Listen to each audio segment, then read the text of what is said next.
Bapak, Ibu, saudara-saudari, rekan-rekan muda, dan anak-anakku yang terkasih, salam sehat dan sukacita selalu. Berkah dalam. Sudah kita memberi senyum hari ini, Jumat 18 Oktober 2024. Gereja merayakan pesta Santo Lukas Rasul dan pengarang Injil.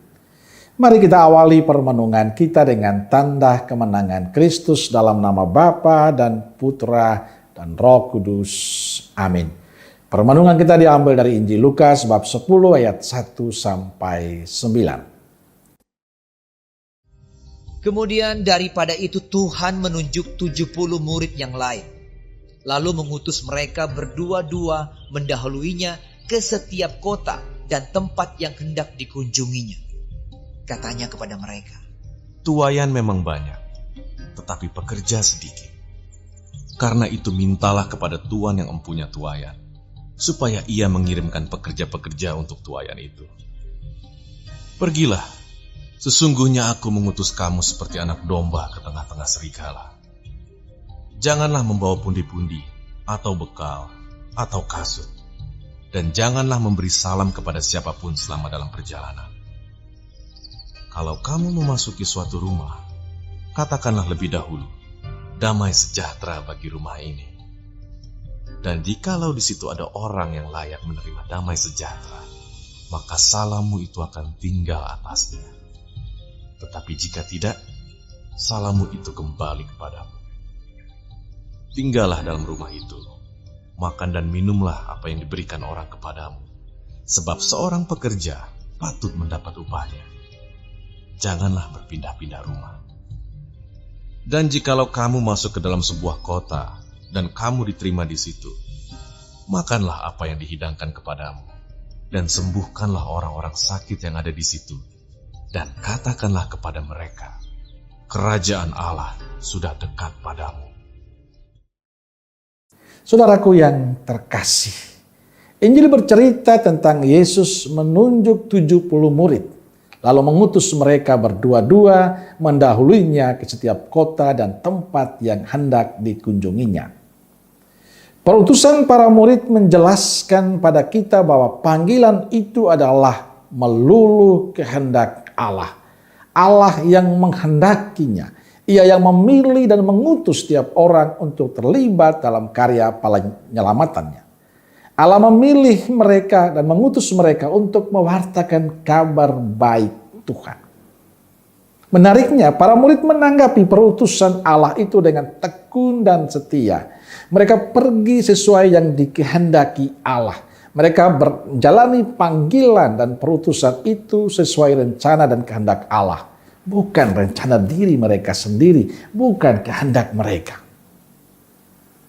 Bapak, Ibu, saudara-saudari, dan rekan-rekan muda dan anak-anakku yang terkasih. Panggilan untuk melayani Tuhan adalah anugerah dari Allah untuk kita. Allah yang merencanakan semuanya. Karena itu setiap kita yang dipanggil, entah saya sebagai imam, biarawan-biarawati, dan Bapak Ibu yang terlibat dalam kehidupan gereja, hendaknya menyadari pelayanan kita adalah pelayanan yang dikehendaki Allah. Maka kita memiliki hati yang siap sedia, rela tanpa paksaan. Memiliki sikap terbuka pada rancangan dan rencana Tuhan. Panggilan melayani Tuhan menuntut kesediaan dari kita untuk melayani seturut kehendak Tuhan, bukan kehendak diri kita.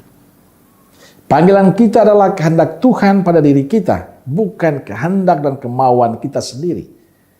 Karena kita dipanggil oleh Tuhan, maka tugas kita adalah menjalani misi Tuhan, bukan misi kita. Santo Lukas yang kita pestakan hari ini mengalami pendampingan Tuhan. Allah memanggil dia. Dan dia setia menjalani perutusan Tuhan. Dia percaya Allah yang memanggil, Allah yang setia. Karenanya Lukas begitu bersukacita membagikan pengalamannya dalam kisah-kisah Injil dan juga kisah para rasul. Bapak, Ibu, saudara-saudari, rekan-rekan muda dan anak-anakku yang terkasih. Kita semua dipanggil Tuhan untuk menjadi perpanjangan tangan Tuhan. Ini yang perlu disadari betul oleh kita orang-orang Katolik. Orang-orang yang sudah dibaptis. Bahwa Anda dan saya dipanggil untuk menjadi perpanjangan tangan Tuhan dalam kehidupan kita. Maka dekat dengan Tuhan adalah pilihan yang harus kita utamakan. Karena kita mewartakan Tuhan, bukan diri kita. Kalau kita mewartakan Tuhan, maka dekat dengan Tuhan, menyatu dengan Tuhan, menimba pengalaman Tuhan adalah sebuah keharusan. Dan kita harus mengandalkan Tuhan dalam perutusan kita. Tanpa Dia kita tidak berdaya. Tuhan yang memanggil kita adalah Tuhan yang setia. Maka hendaknya kita selalu berserah diri kepada Tuhan, menyatu dengan Dia supaya hidup kita sungguh-sungguh menjadi berkat bagi banyak orang. Amin. Semoga Allah yang Maha Kasih memberkati saudaraku sekalian, Bapa, Putra, dan Roh Kudus. Amin. Roh Kudus Nazaret, doakanlah kami. Amin. Berkah dalam.